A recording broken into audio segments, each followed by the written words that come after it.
إن الحمد لله نحمده ونستعينه ونستغفره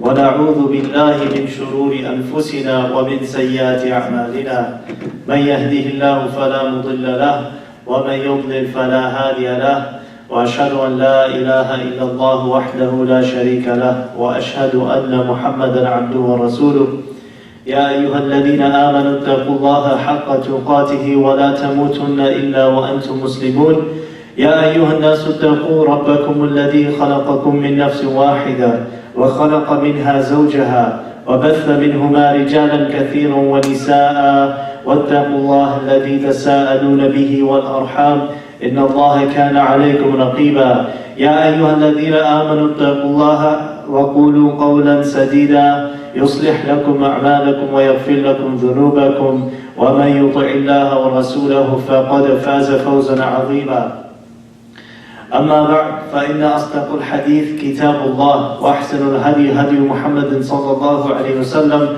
وشر الأمور محدثاتها وكل محدثة بدع وكل بدعة ضلالة وكل ضلالة في النار. Indeed, all praise belongs to Allah.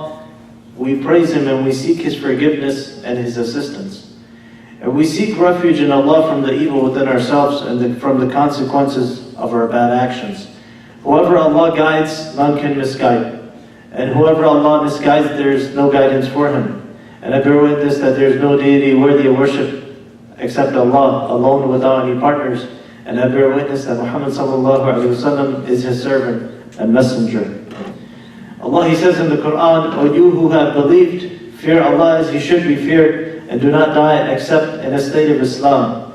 O mankind, fear your Lord who created you from one soul, and created from it its mate, and from both of them dispersed many men and women, and fear Allah through whom you ask one another, and the wombs. Indeed, Allah is ever watching over you. O you who have believed, fear Allah and speak words of proper justice. He will fix for you your affairs and forgive your sins, and whoever obeys Allah and His Messenger has indeed achieved a great success. As for what follows, indeed the most truthful of speech is the book of Allah.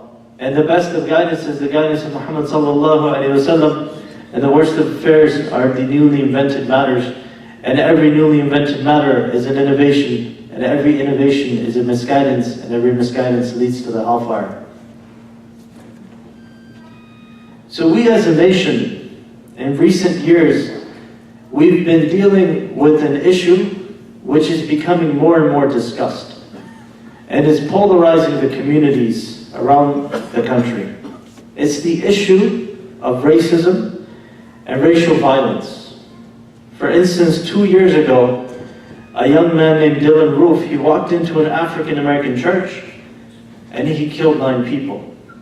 The nation was shook by this incident because this individual, he had a racist manifesto in which he discussed how he viewed different ethnic groups.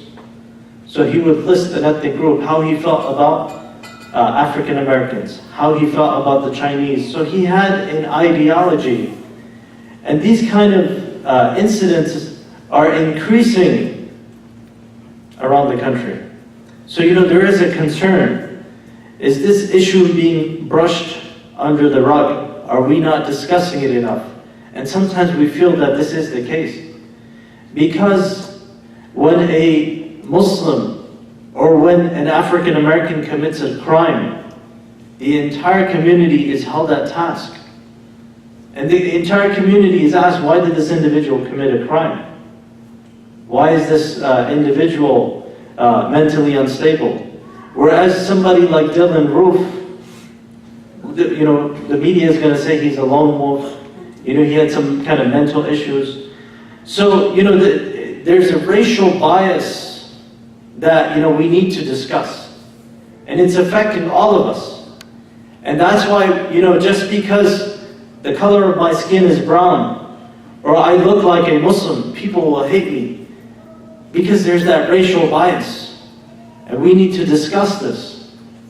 Why is this individual, why isn't the entire community asked about this individual? Why is it being brushed under the rug? So there's a real problem with racism in our society, and we need to discuss this. We shouldn't brush it under the rug. And we need to bring the solution for this through Islam. And that's what we're going to talk about today. The problem with racism and the solutions that Islam brings for this problem. And one of the problems of some in the Muslim community is that we turn a blind eye to some of the things that are happening around us. Sometimes there are injustices happening around us, and we turn a blind eye to this, and we don't want to talk about these problems. But this goes against what we learn in the Quran. The prophets of Allah, throughout the Quran, when we listen to their stories, when the Quran is being recited, we listen to their stories. And these prophets, they're speaking to their communities, they're speaking to their societies, and they will pinpoint specific issues in those societies. And so they would call out the leaders, and they would call out the members of the society, that we as a society, we have this problem, we need to fix this problem. For instance, Hud alayhi salam, he lived in a society which was the dominant superpower of its time. And he would tell his people, because his people were so powerful, they would attack weaker nations. They would kill innocent civilians. So he didn't just teach them about theology, about the oneness of Allah, but he spoke to his people and he told them to stop attacking weaker and innocent nations. Stop this bloodshed. So he spoke about international politics. And Salih and Shu'aib, each of them, they spoke about these issues in their society. Like Shu'aib alayhi salam, in his society, there was a lot of financial corruption. There were financial dealings, there were a lot of cheating. So he would speak to his society and he would call out these specific issues. But unfortunately, we as a community, sometimes we turn away from this prophetic model. We don't speak about, we don't want to talk about politics and society. Sometimes we feel like if we just focus on salah and zakat and dhikr, this is what makes a Muslim. But a Muslim speaks about the injustices in the society around them. And growing up, all of us, we may have experienced discrimination or racism. We've seen it. And the fact is that racism happens all over the world. We shouldn't just tie it to one ethnic group.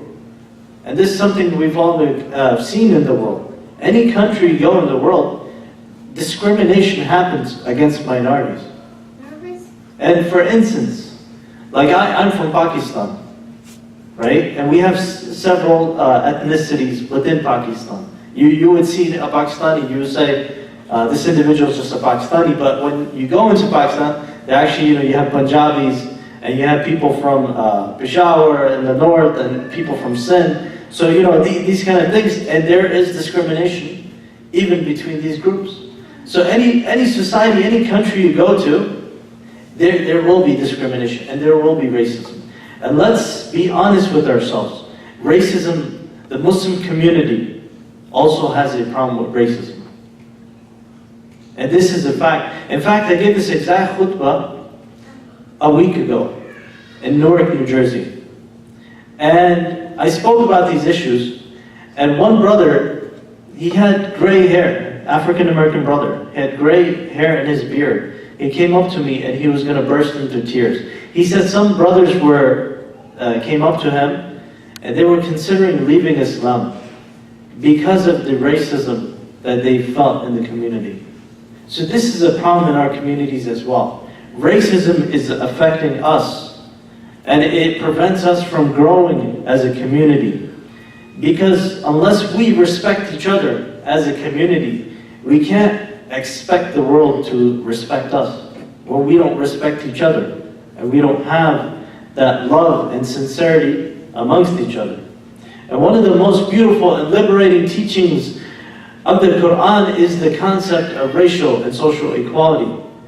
Allah, He says, Ya ayyuhan nas, inna khalaqnakum min dhakarin wa untha, وَجَعَلْنَاكُمْ شُعُوبًا وَقَبَائِلَ لِتَعَارَفُوا إِنَّ أَكْرَمَكُمْ عِنْدَ اللَّهِ أَتْقَاكُمْ. That, O humanity, Allah He tells us that indeed we have created you from a male and a female, and we made you into races and into tribes, لِتَعَارَفُوا, that you may recognize each other. So Allah is telling us of our diversity. Allah He created us in diversity, and that's why we are so different. But Allah He tells us He made us this way that we may recognize each other. And usually when you meet a person, the first thing you ask them is, where are you from? Like, are you from New Jersey? Are you from Pennsylvania? Which city are you from?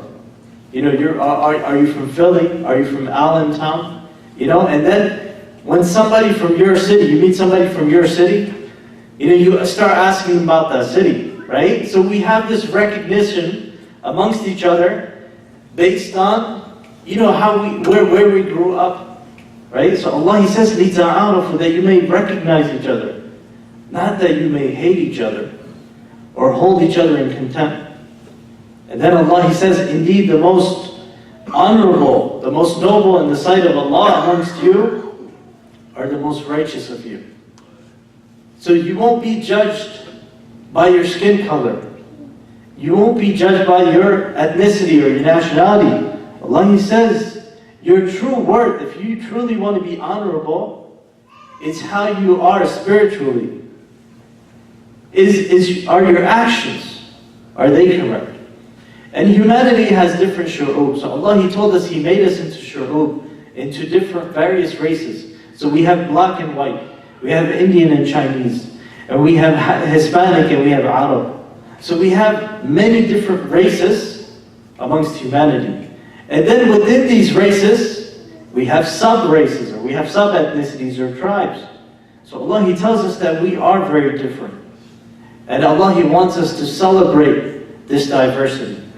And we will find, again, as I mentioned, that anywhere in the world you go, you're going to have people, and again, from my experience, they're a small minority, who feel that they're racially superior to all other people.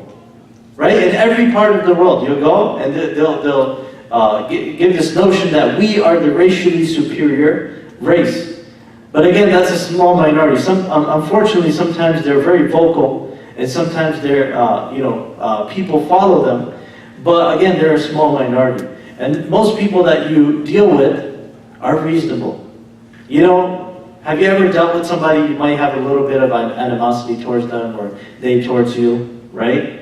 Maybe a stereotype or misunderstanding. But once you start to speak with them, interact with them, work with them, you start breaking those barriers. And that's why it's important for us to reach out to our neighbors. Whether it's our neighbors of a different ethnicity or of a different religion, and build those bridges. Then we break those misconceptions. Because when they're fed these ideas to hate other people, sometimes it works, right? Whether it's through the media or it's through individuals.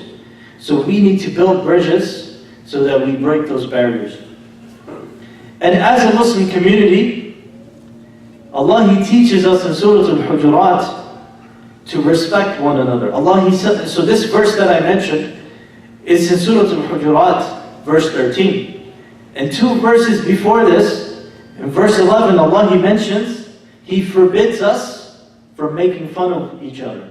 Allah He said, يَا أَيُّهَا الَّذِينَ آمَنُوا لَا يَسْخَرْ قَوْمٌ مِّنْ قَوْمٍ عَسَىٰ أَن يَكُونُوا خَيْرًا مِّنْهُمْ. That, O you who have believed, don't let one group of people make fun of another group of people. Perhaps they are better than them. So Allah, two verses before He speaks about race, He tells us not to make fun of each other. Don't make fun of ethnic groups. And don't make fun of, as a community, we shouldn't have this division in which we feel that superiority. And Allah, He tells us, the Prophet ﷺ, he tells us, and it's reported in Muslim, إِنَّ اللَّهَ لَا يَنْظُرُ إِلَى صُوَرِكُمْ وَأَمْوَالِكُمْ وَلَكِنْ يَنْظُرُ إِلَى قُلُوبِكُمْ وَأَعْمَالِكُمْ. That indeed Allah, He doesn't look to your physical appearances, nor does He look to your wealth. He doesn't look at your social status, but rather He looks to your hearts and to your actions. So sometimes we're affected by the rhetoric around us. And we feel that we may not be sufficient. But at the same time, if you as an individual or you as a community, you don't feel worthy, then this hadith, it tells us that in the eyes of Allah, it doesn't matter what your skin color is. It doesn't matter what your social status is. But Allah, He looks at your hearts. He looks at what kind of character you have. And He looks at your actions. And in Surah Al-Hujurat, there are many other verses. So Surah Al-Hujurat was revealed at the very end of the life of the Prophet ﷺ. And it speaks about social etiquettes and manners. And it speaks about verifying rumors which are spread in society. And it also speaks about reconciling and making peace amongst people. And also to not make fun of each other. And also to not make sarcastic remarks towards each other, as opposed to friendly jokes. And it speaks of not backbiting each other. So Surah Al-Hujurat, it was revealed at the very end of the life of the Prophet ﷺ. And it was a stage in which they had a community. So Allah, He's teaching us proper etiquette as a community. And in this very surah, Allah, He brings up race. Allah, He brings up race because racism is a real problem in society. And Allah, He mentions in Surah Rum, and all of us, we've heard these verses because whenever we go to weddings, these verses are recited. So there are a series of verses, and all of these verses, they begin with the phrase, وَمِنْ آيَاتِهِ, and from the powerful signs and miracles of Allah. So these verses are recited because marriage is mentioned in these verses, because marriage is amongst the powerful signs and miracles of Allah. And Allah, He says, وَمِنْ آيَاتِهِ خَلْقُ السَّمَاوَاتِ وَالْأَرْضِ وَاخْتِلَافُ أَلْسِنَتِكُمْ وَأَلْوَانِكُمْ. And from His powerful signs and miracles is the creation of the heavens and the earth. And we are all inspired by the world around us, the creation around us. Especially you guys live in Lehigh Valley. It's very beautiful. I'm from the city, so I don't get to see these mountains. I don't get to see this beauty. But every time we look at it, we're awe-inspired. It's beautiful, it's amazing. And the species around us, and the oceans. So we're so awe-inspired. And we look at the constellation to the skies. And again, we're struck by the powerful creation of Allah. So Allah, He tells us from His powerful signs and miracles is all of this creation around us. But then He tells us also from His powerful signs and miracles is the diversity of your languages and of your colors. So Allah, He literally says of your colors. So these skin colors that we have, the spectrum of our colors and our ethnicities, Allah, He tells us this is amongst the powerful signs and miracles of Allah. So we should be fascinated by this as well. But unfortunately, we're not fascinated, right? We don't appreciate this diversity sometimes. And Allah, He's telling us that this is something that we should appreciate. And today, it's actually politically correct to speak out against racism. But in the time of the Prophet ﷺ, it was unheard of. In fact, it was acceptable to be racist in society. In all societies. So all societies and all cultures. And even amongst the Arabs, there was a class hierarchy. So they considered certain tribes to be superior to all other tribes. And amongst the tribes that they considered to be at the very top of this hierarchy were the Quraysh. And amongst the Quraysh, they recognized Hashim. And from him, they recognized Abdul Muttalib, and then Abdullah, and then the Prophet ﷺ. And we're not speaking about religion. This is something even before Islam, this is something they've recognized in their society as a class structure. So the Prophet ﷺ, even before he started preaching Islam, he was at the very top of this structure.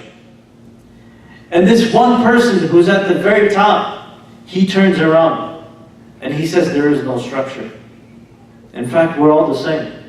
We're all racially and socially equal. We shouldn't have this hierarchy. So the Quraysh, they were losing their minds. They couldn't handle this. They wouldn't accept this because they were going to lose this status in society. So what the Prophet ﷺ, what he brought was unprecedented. He preached racial and class equality in a society that thrived on inequality. The entire peninsula, Arabian Peninsula, they recognized the Quraysh. They recognized the status of the Prophet ﷺ. But he told them, no, we're all equal. In fact, throughout the Quran, this theme is discussed that the Quraysh, the Mushrikeen, they used to pressure the Prophet ﷺ. They used to pressure him from getting rid of certain people from his gatherings. So they didn't want him to preach racial equality or class equality. So they would pressure him. For instance, it's reported in Muslim that Sa'ad ibn Abi Waqqas radiallahu anhu, he mentioned that there were a group of 6 people with the Prophet sallallahu alaihi wasallam. And the mushrikeen, they passed by and they told the Prophet sallallahu alaihi wasallam, get rid of these people so that we don't feel offended. And then, they included Ibn Mas'ud and Bilal and others radiallahu anhum. And then the Prophet ﷺ, he became quiet, and then Allah, he revealed a verse to him in Surah Al-An'am, and don't turn away those people who call upon their Lord morning and evening, seeking His face. You're not responsible at all for their account, and they're not responsible at all for your account. And if you were to turn them away, you'd be among the wrongdoers. And also, the Prophet ﷺ, one day, he was speaking to Al-Walid ibn al-Mughira. And he was the senior leader, amongst the senior leaders of Quraysh. So he was at the very top. He was the top politician in all of society. So the Prophet ﷺ, he wanted to speak to the people at the very top because he knew they had a strong influence on the rest of the society. So he finally got a chance to speak to him. And he was actually listening. But then Abdullah ibn Maktoum radiallahu anhu, the blind man, he came, and at that point, Al-Walid, he wasn't interested anymore. Again, because of this notion that I'm superior to these other people. And then Allah, He revealed Surah Abasa, in which He praised Abdullah ibn Maktoum radiallahu anhu, and He criticized Al-Walid ibn al-Mughira, that the Prophet ﷺ wasn't responsible if he didn't purify himself. So the point is, there are many verses in the Quran which speak about this, that the Prophet ﷺ, he was being pressured to stop talking about racial equality, stop talking about class equality. And I say this and I seek forgiveness for you and myself.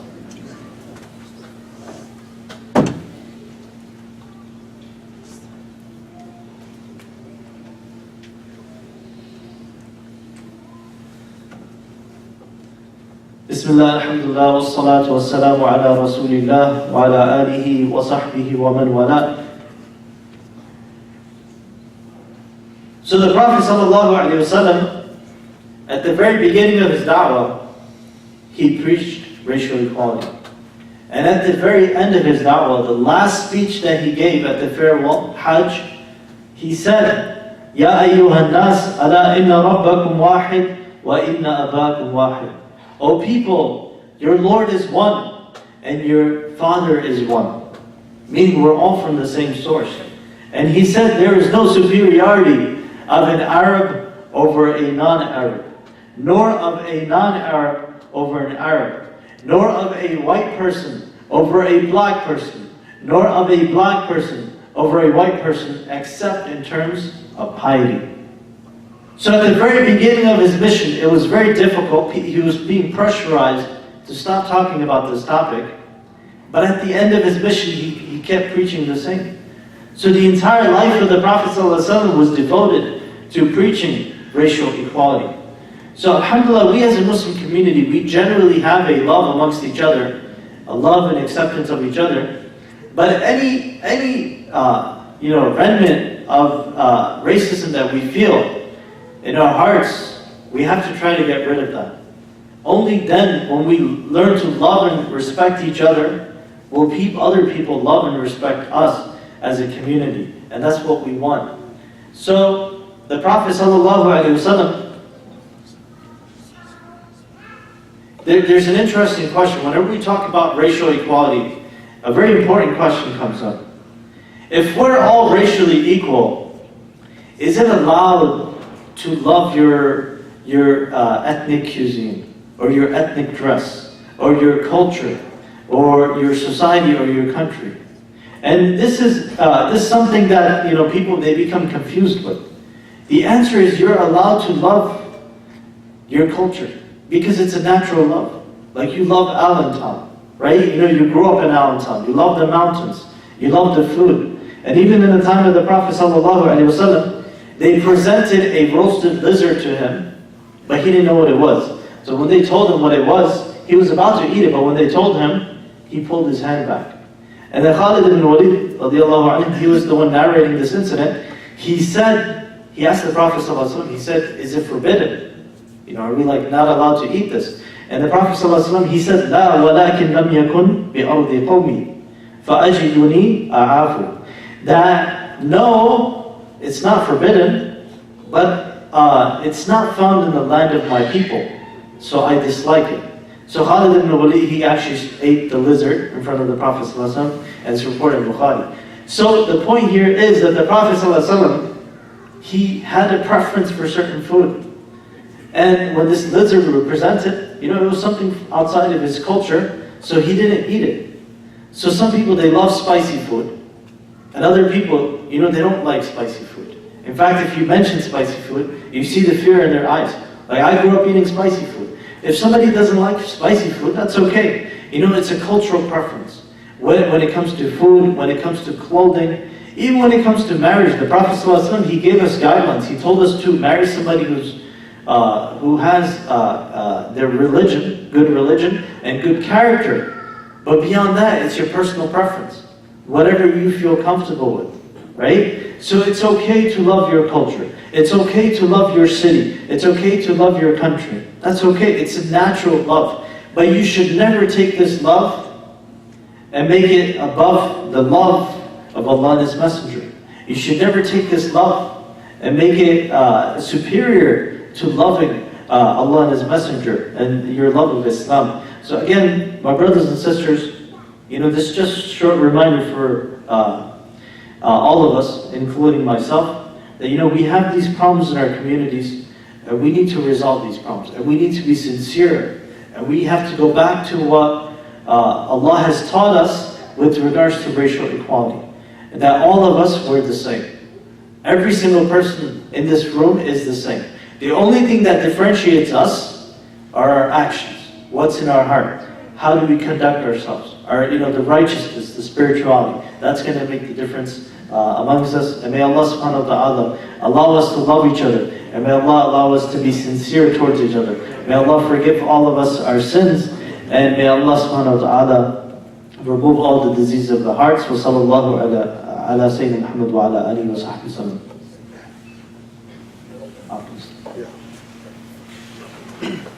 Allahu Akbar, Allahu Akbar. Ashhadu an la